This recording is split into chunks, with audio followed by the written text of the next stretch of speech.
La discreción es una virtud que admiro profundamente.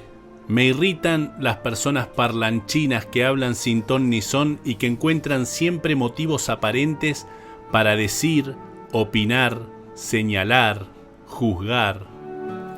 La discreción no es una virtud fácil de hallar entre la gente, y mucho menos, frecuentemente, me atrevo a considerar, es encontrarla entre las mujeres.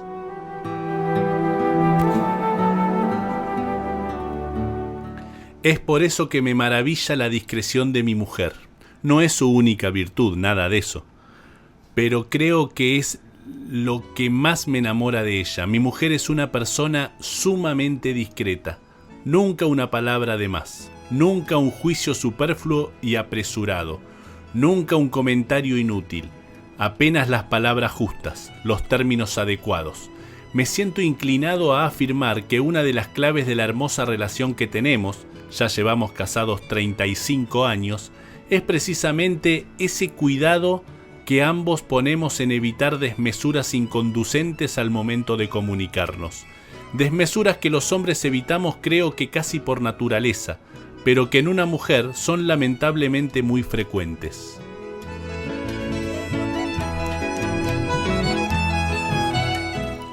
Suele bastarnos una mirada, un gesto, un ademán silencioso. Podemos pasar una tarde entera contemplando el jardín desde los ventanales enormes de la sala, enfrascado cada uno en su lectura, o en los pasatiempos que nos divierten en nuestra madurez. Mi mujer adora el tejido. Yo, por mi parte, soy muy afecto a las palabras cruzadas. Tal vez no cambiamos entre el almuerzo y la cena más de 50 palabras. Pero no nos pesa el silencio, ni siquiera ahora que nuestros hijos han abandonado el hogar natal para casarse y han vaciado de sus voces nuestra casa.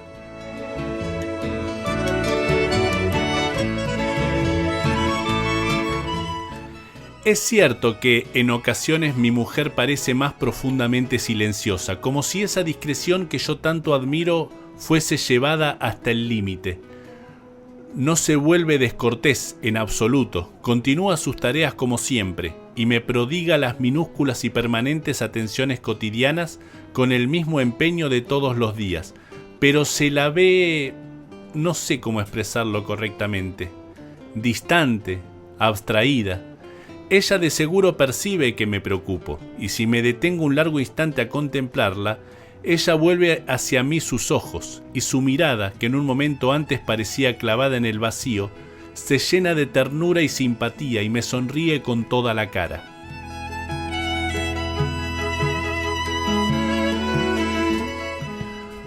Por eso no es algo que deba preocuparnos seriamente. Además, no es algo que pase siempre, nada de eso. Mi mujer se pone así siempre que se acercan las Navidades. Nunca en marzo, jamás en septiembre. A mediados de diciembre, cuando los jazmines enormes que plantamos en el jardín apenas compramos la casa, antes de casarnos, se atiborran de flores blancas y olorosas, ella se interna en ese pasadizo silencioso. Y así permanece hasta que cerramos la casa y nos vamos de vacaciones a Pinamar a principios de enero.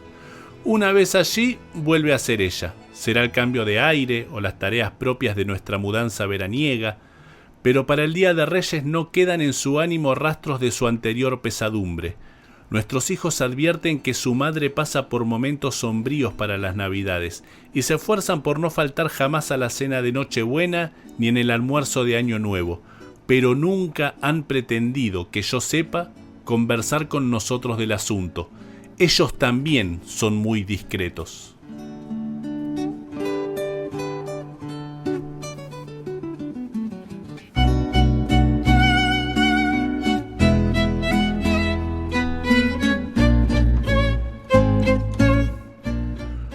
Cuando nos conocimos con mi mujer en 1964, no solo éramos más jóvenes, también es cierto que éramos más habladores. Supongo que es natural, un rasgo de juventud. Nos conocimos de un modo absolutamente fortuito, aunque a veces, cuando repaso nuestra vida en común, me siento tentado de suponer que estaba escrito en nuestro destino el encontrarnos. Tan a la perfección encajamos uno con el otro. Yo estaba trabajando en una compañía de seguros. Ella acababa de empezar el profesorado de geografía. Ambos vivíamos en Castelar, en la provincia de Buenos Aires, sin conocernos, y ambos comenzamos a utilizar desde febrero de ese año el tren local de las 7:25 hasta Plaza Miserere en el centro.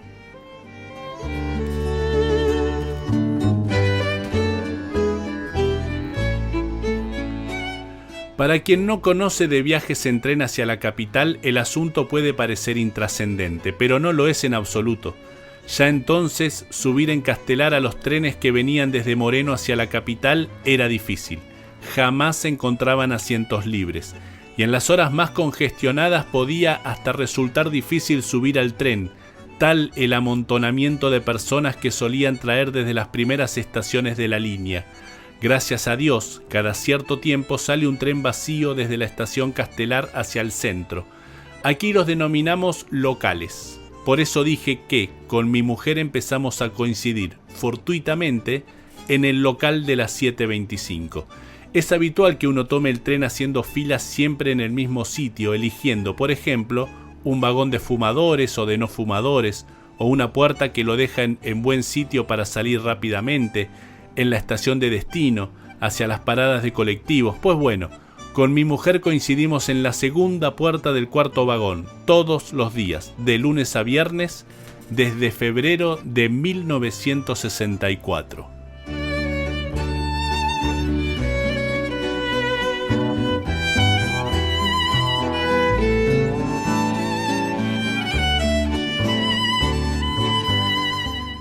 Fijé mi atención en ella creo que desde el primer día, pero como soy profundamente tímido, no me atreví a hablarle. Es cierto, también que eran otros tiempos. Por suerte no éramos los únicos que coincidíamos en el tren de aquel horario y en aquella fila de la segunda puerta del cuarto vagón. Varios rostros se me fueron haciendo familiares con el correr de los días. No me llamó la atención entonces que algunas de las personas que formaban parte de ese grupo allá por marzo saludara con un tímido buenos días al llegar a la fila. Varios entre los que me incluí respondieron al saludo. Desde entonces fue común que los recién llegados saludasen al unirse al grupo que esperaba junto a la marca pintada en el andén, aunque siempre a la hora de tomar el tren se veían 2 o 3 rostros extraños. Otra docena de caras terminaban por sernos recíprocamente familiares. Esa confianza creciente me fue útil en la intención de entablar trato con la que hoy es mi esposa. Me pareció natural, al pronunciar mi saludo de recién llegado, dirigirle una sonrisa cada día. Maravillado, advertí que ella respondía mirándome y devolviendo la sonrisa.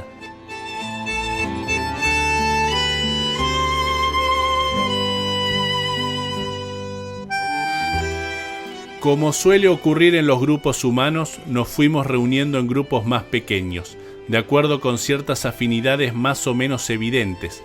Recuerdo a 2 señores algo mayores, cuyos nombres ignoraba, que solían trenzarse en discusiones políticas de una serena belicosidad.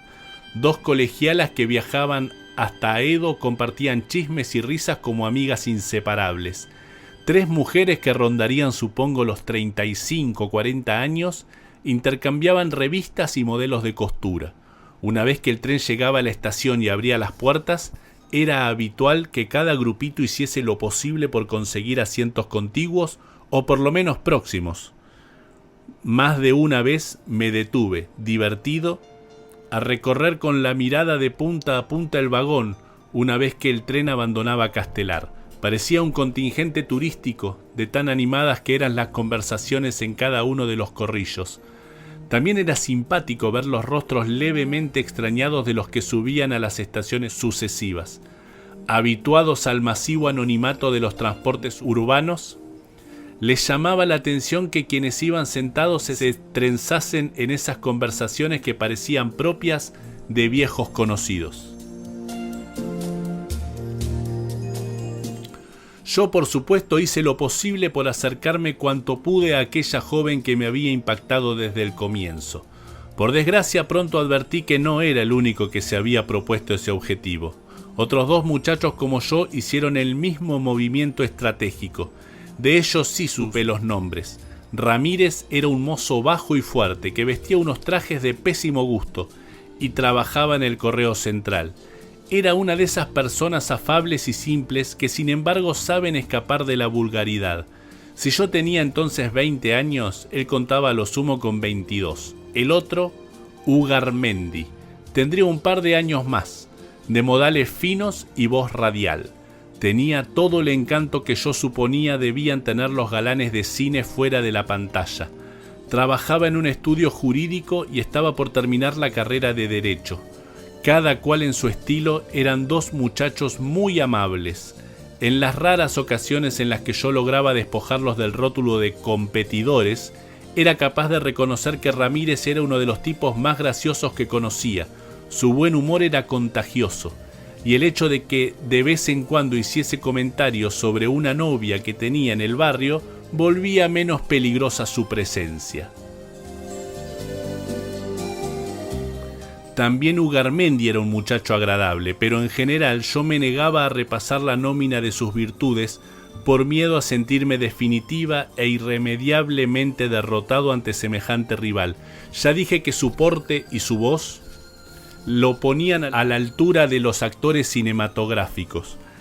Tenía una conversación animada a través de la que se entreveía una educación esmerada. Jamás le faltaba una anécdota interesante y nunca carecía de gracia para referirla. Él sí que era un rival peligrosísimo.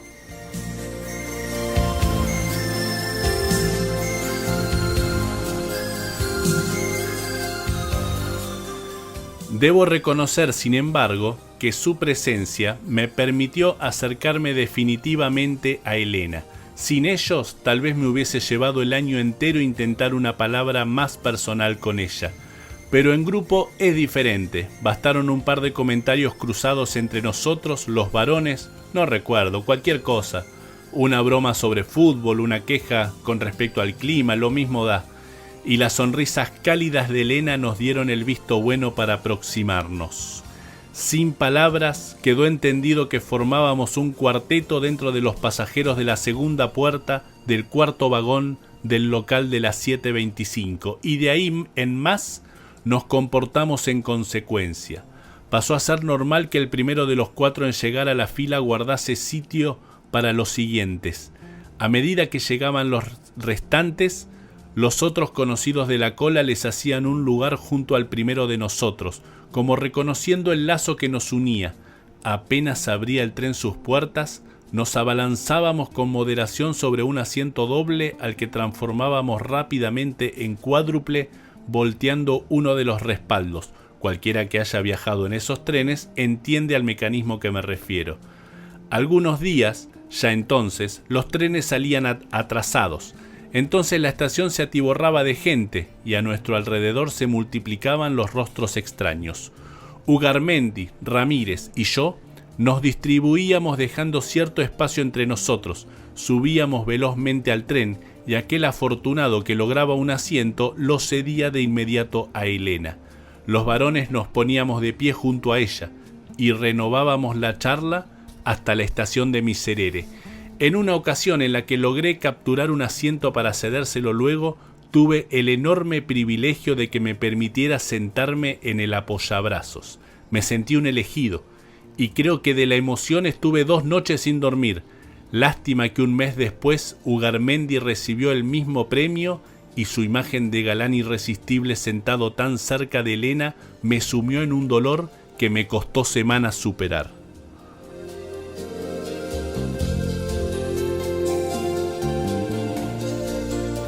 Porque no era fácil. A medida que transcurría el tiempo yo sentía que mi fascinación por Elena crecía de manera irresistible, pero no me atrevía a tomar una acción definitiva que delatara mis intenciones. Aún conservo los poemas abrazados que le escribía al volver a mi casa y que guardaba bajo 7 llaves en el último cajón de mi escritorio. Mi alma exaltada aguardaba con desesperación esos 55 minutos que sumaban la espera y el viaje. 1000 veces sentí la tentación de saltar los molinetes del subte en el que ella se me perdía cada mañana a las 8:10 en Plaza Miserere y rendirme en un abrazo eterno, pero siempre me contuve. Allí estaban Ramírez y Ugarmendi para seguir conmigo las escaleras y despedirnos en la esquina de Pueyrredón y Bartolomé Mitre.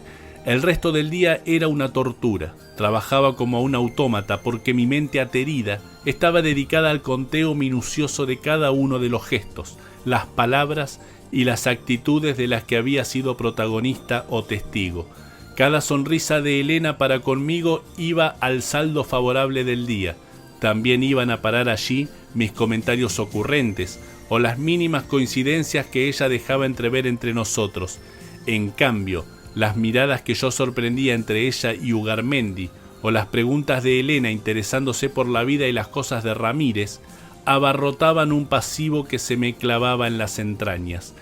Mi amor desesperado me otorgaba tal nivel de concentración que yo era capaz de reproducir cada comentario, cada respuesta y cada ademán, y desde ese amor desesperado tenía tiempo de observar con un cuidado quirúrgico a mis contrincantes y desnudar hasta sus mínimos pensamientos.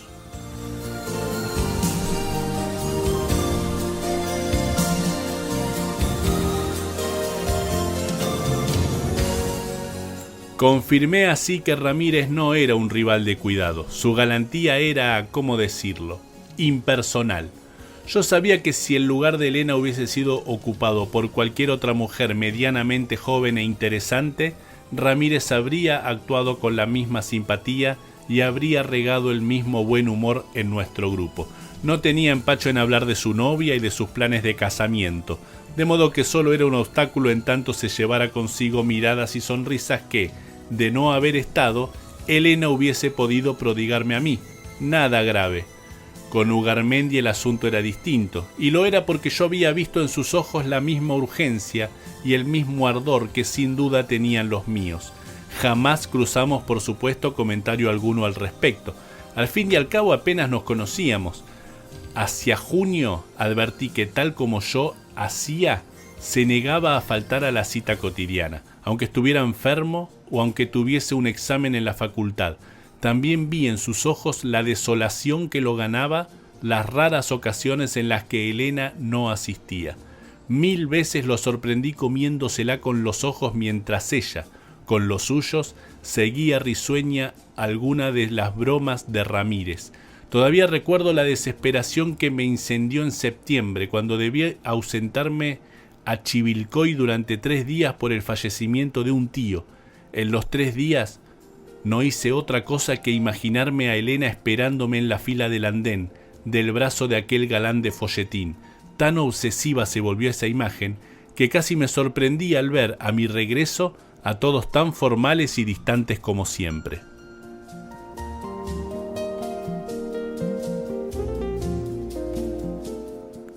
La idea de jugar el billete de lotería fue de Ramírez. Se le ocurrió a fines de noviembre. Lo recuerdo porque ese día corría una brisa tibia en la estación que traía el aroma de la flor de los tilos. Elena preguntó cuánto costaba cada fracción, pero de inmediato Ugarmendi dijo con su voz radioteatral que jugar en serio era comprar un billete entero.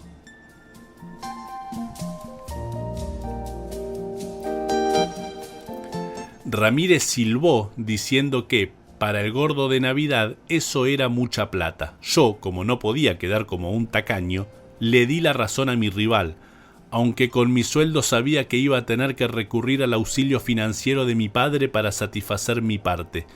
Finalmente Ramírez transigió. Con la 1/4 parte de un entero podría comprar todo lo necesario para casarse de una vez por todas. Aún nos faltaba la respuesta de Elena. Nos miró detenidamente a los 3. Por fin dijo que sí, pero que solo participaría de la empresa si me dejaban elegir a mí el billete. Ramírez rió divertido, y yo sentí que tocaba el cielo con las manos. Ugarmendi, después de su bravuconada inicial, no podía echarse atrás, aunque le doliese en el alma la predilección de Elena. Lo único que arruinó ese día glorioso fue que a la altura de Villaluro, Elena le prometió a Ugarmendi hornearle un pan dulce con sus propias manos, porque el otro se había pasado todo el viaje haciéndose el chistoso con que estaba ofendido por no habérsele encomendado la selección del billete. Yo me pasé el resto de la semana tratando de decidir qué era más importante para Elena, si la selección del billete o el obsequio del pan dulce. En los momentos de optimismo me alegraba pensando que Elena advertía mi seriedad y mi responsabilidad, y se sentía segura encomendándome la tarea. En otros momentos, mucho más sombríos, en cambio, advertía que era mucho menos romántico e íntimo ese encargo que la promesa de un regalo tan personal como el que iba a recibir Ugarmendi.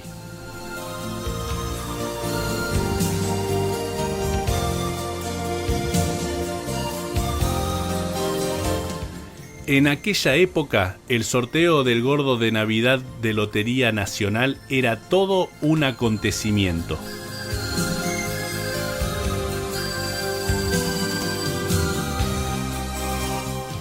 No era para menos, porque repartía una millonada de pesos. Compré el billete el 17 de diciembre, 5 días antes del sorteo.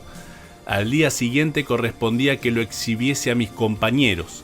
Al llegar a la fila tuve una extraña inspiración. Haciendo gala de una desenvoltura extraña en mí, me aproximé mucho a Elena y le puse el billete delante de los ojos para que viera el número. De inmediato lo guardé con un ademán de prestidigitador y una amplia sonrisa en los labios. A los dos varones les dije que solo las damas hermosas daban suerte en esos asuntos y que ellos iban a tener que esperar al día siguiente al del sorteo para conocer el resultado.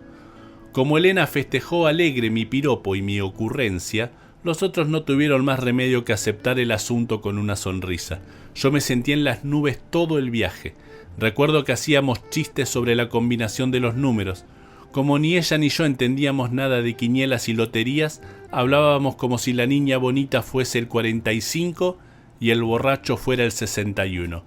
En esa complicidad ingenua yo sentía que Elena empezaba a ser definitivamente mía, y me sentía feliz viendo cómo Ugarmendi se mordía los labios.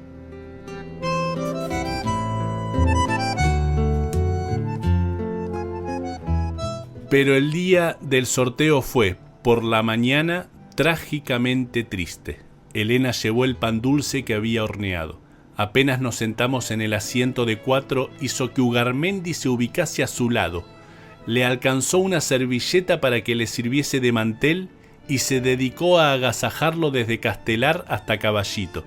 Ramírez y yo recibimos nuestras porciones, pero Elena no nos dio ninguna servilleta para usar como mantelito, ni nos hizo beber pomelo Neus en un vasito plástico, ni nos limpió una miga el de la comisura de los labios como hizo con el infeliz de Ugarmendi, que mientras tanto la devoraba con su mirada de hambriento.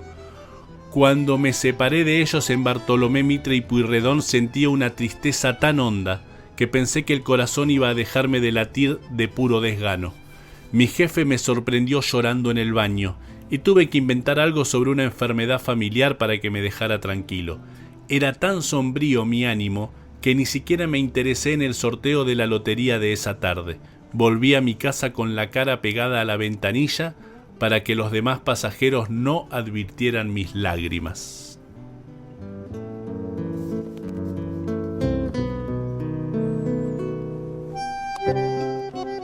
Al día siguiente me sorprendí al llegar a la estación, pues era un hervidero de gente. Un problema con las señales, no recuerdo por dónde, hacía que los trenes pasaran cada 30 minutos. En medio de ese caos, nadie se preocupaba por guardar prudentemente su lugar en la fila para un tren local que difícilmente fuese a salir ese día. Divisé en la distancia a Ramírez, que miraba frenético el reloj cada 5 segundos. Evidentemente lo desesperaba la posibilidad de perder el premio por puntualidad. A su lado esperaba Ugarmendi. Su elegancia le impedía llevar adelante gestos de contrariedad tan ampulosos, pero se advertía su fastidio. Al pasar por el puesto de diarios me detuve como siempre, para echar un vistazo a los titulares de primera plana. Cuando vi el titular de Crónica y La Razón, tuve una sensación de extrañamiento, como si las cosas fueran demasiado fantásticas como para estar ocurriendo.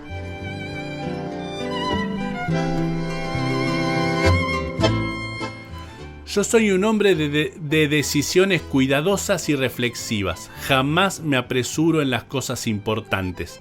pero ese día, por primera y única vez, hice todo lo contrario. No se trató de una decisión premeditada. Fue como si cada paso me condujera ineluctablemente al siguiente. Me aproximé al lugar en el que esperaban Ramírez y mi enemigo. Cuando me faltaban 2 metros para alcanzarlos, sentí a un lado la inconfundible voz de Elena, que venía dando saltitos y alzando la mano derecha para que los demás la ubicásemos.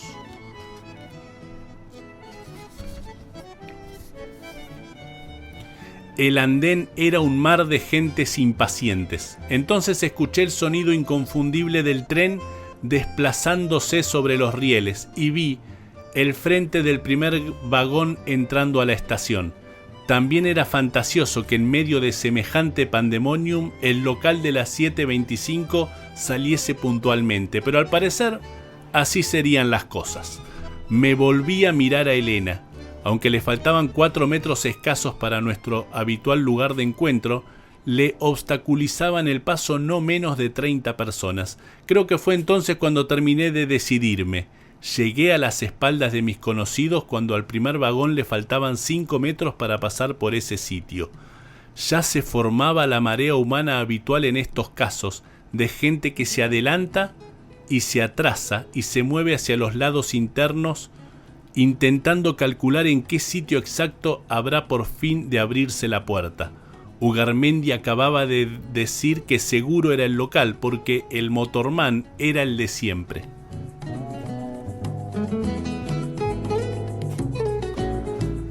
No lo empujé a él, sino a Ramírez, que estaba unos centímetros detrás, y con la idea de que el cuerpo macizo de éste se encargara de precipitar al otro al vacío.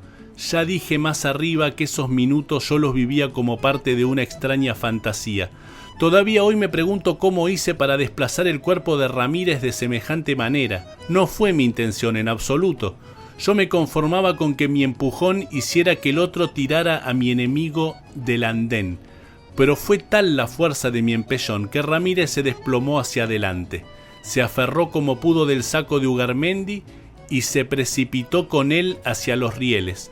2 mujeres que esperaban a un lado lanzaron un chillido horrorizado. Se escuchó con claridad el freno de emergencia del tren, pero como venía con cierta velocidad, demoró otros 10 metros en detenerse. En el tumulto, nadie reparó en mí, ni siquiera cuando a los codazos me abrí paso en sentido inverso a la marea de curiosos que se agolpaban para saciar su sed de truculencia, espiando por la endija que siempre queda entre el tren y los andenes. Cuando me libré por fin, me topé con Elena a 2 pasos de distancia. No había gritado, pero me miraba con los ojos enormemente abiertos.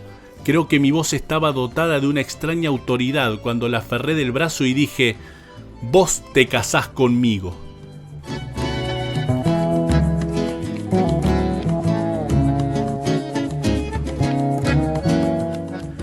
El premio del gordo de Navidad era verdaderamente una montaña de plata, como había dicho Ramírez, tanto que compramos antes de casarnos esta casa hermosa en la que plantamos de inmediato los jazmines y cuyo jardín contemplamos cada tarde mientras emprendemos nuestros pasatiempos favoritos. Además nos sobró plata suficiente como para que yo abandonara la mugrosa compañía de seguros en la que estaba metido. Elena terminó el profesorado, pero no llegó a ejercer la docencia. Nunca más volvimos a hablar con mi mujer de ese día. Su discreción, esa virtud fabulosa que le elogié al empezar estas líneas, nos ha permitido vivir una vida aventurosa, llena de momentos felices. Supongo que por eso no me preocupa tanto, aunque a veces me ponga un poco incómodo, ese silencio profundo que la gana cuando se acercan las Navidades.